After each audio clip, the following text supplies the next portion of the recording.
桥头地检署今年3月有查到一只蒙古籍的游船伫咧走私毒品，涉嫌案件有12名的船员全部拢受押。检方伫今仔日公开拍卖扣押的这个游船，落尾是以77万拍卖出去。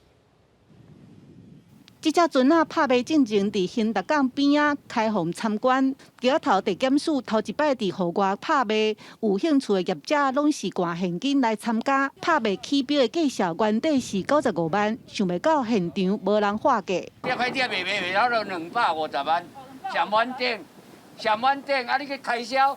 所有的费用，看到现场业者无兴趣，检方规期落价到75万起标，最后是77万，差不多一台轿车的价小升高。无介满意啦，下课啊，悬混啦，爱当50多啊好啦，较有钱赚啦。这只蒙古籍游船324吨重，长47米。 1985年起造，真济所在其实已经生鲜旧伤，毋过阁会当使用。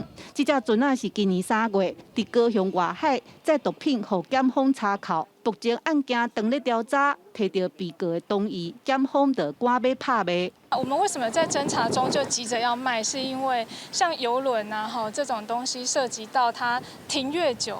它的价值就会减低的越快，好，那再加上还有停泊费的问题，好，所以我们不希望说等到案件确定才来执行。因为疫情期间，检方特别安排伫港边拍卖，嘛要求业者爱挂现金来，点收了后直接点交，拍卖程序一摆完成。记者陈嘉文、赖伟哲高雄报道。